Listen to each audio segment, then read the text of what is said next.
ایران کے بادشاہ نے اپنے بیٹے کو پڑھانے کے لیے ایک استاد صاحب کا بندوبست کیا۔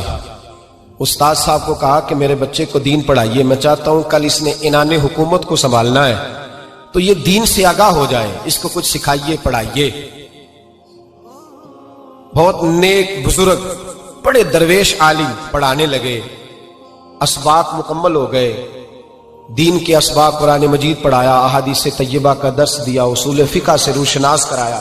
جب بچے نے مکمل تعلیم حاصل کر لی اور آمین ہو گئی، دستار ہو گئی، فارغ ہو گئے، تو پھر ایک دن استاد صاحب نے کہا بیٹے کل تم نے ضرور آنا ہے، کچھ بات کرنی ہے۔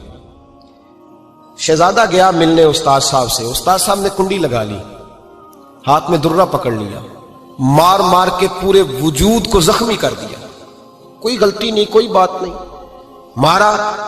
اب بچہ آیا آ کے بادشاہ سلامت سے کہا کہ ابا جی سمجھ نہیں آئی، بڑا مارا ہے استاد۔ تو سیانے تھے نا بادشاہ، یہاں تو قاری صاحب روز کٹہرے میں کھڑے ہوتے ہیں، مولوی صاحب آپ نے میرے بچے کو کیوں مارا ہے؟ آپ 8,000 کے مولوی ہیں، میرا کئی کروڑ کا بچہ ہے، سویرے بدل لیں گے، خبردار آپ نے بچے کو ہاتھ لگایا، اپنی حیثیت میں رہے معاذاللہ۔ جو قومیں استادوں کو کٹہروں میں کھڑا کرتی ہیں وہ ترقی نہیں کر پاتی، جو استادوں کو کٹہروں میں روز کھڑا کرتی ہیں۔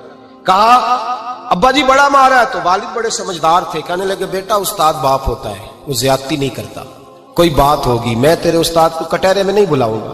اماں سے بات کی، اماں کہنے لگی بیٹا میں تیرے باپ سے کیسے بات کروں، ڈر آتا۔ وقت گزر گیا، 22 سال بیت گئے، 22 سال گزر گئے، بادشاہ کا انتقال ہوا، شہزادہ تخت پہ بیٹھا، پہلا حکم یہ دیا کہ میرے استاد کو بلاؤ، پہلا حکم۔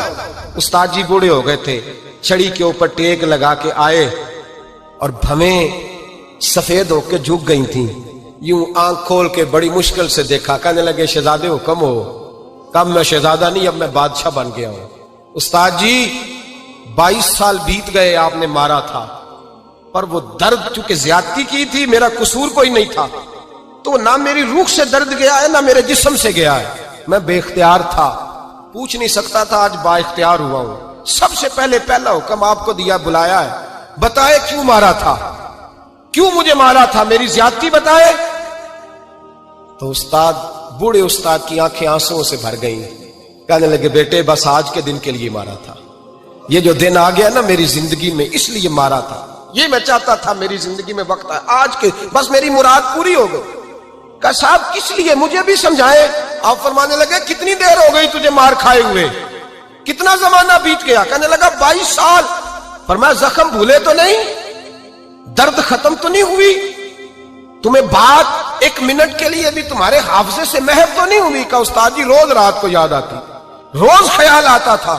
استاد کہنے لگے بھائی تو بے اختیار تھا، پوچھ نہیں سکا، 22 سال تجھے یاد رہا، مجھے پتا تھا تو ایک دن حکمران بنے گا، میں نے تجھے اس لیے مارا تھا کہ بیٹے یاد رکھنا، کسی پہ ظلم نہ کرنا، اگر تجھے 22 سال تک یاد رہا ہے تو جس پر تو ظلم کرے گا اسے بھی قیامت تک یاد رہے گا، اور یہ یاد رکھنا تو آج با اختیار ہوا تو تو نے مجھے بلا لیا ہے، قیامت کے دن غریب با اختیار ہو جائیں گے، مظلوم با اختیار ہو جائیں گے، وہ با اختیار ہوں گے للہ الواحد القہار، رب کریم کی بارگاہ کے اندر ان کا اختیار ہوگا، اکیلے اللہ کی حکمرانی ہوگی، پھر وہ بلائیں گے بڑے بڑے کج کلاہ، دنیا میں جن کی پگڑیاں اونچی تھیں وہ سر جھکائے کھڑے ہوں گے، دنیا میں جو ڈکٹیٹر بنتے تھے ان کی پشتیں لال ہوں گی، ان کو غدار لکھا جائے گا، قیامت تک نہیں بھولے گا۔ ظلم کرنا تو سوچ سمجھ کے کرنا، اتنا کرنا جتنا تم سہ سکتے ہو، اتنی زیادتی کرنا جتنی قیامت میں تم برداشت کر سکتے ہو۔ میرے نبی کریم صلی اللہ علیہ وسلم نے فرمایا ظلم سے بچو، یہ قیامت کے اندھیروں میں سے ایک اندھیرا ہوگا، زندگی میں زیادتی نہ کریں، اگر تھوڑی دیر کے لیے کوئی چیز برداشت کر جائیں گے تو وہ فائدہ دے جائے گی، کچھ دیر کے لیے اگر سہ جائیں گے تو نفع مل جائے گا، سہنے کی کوشش کریں، لیکن زیادتی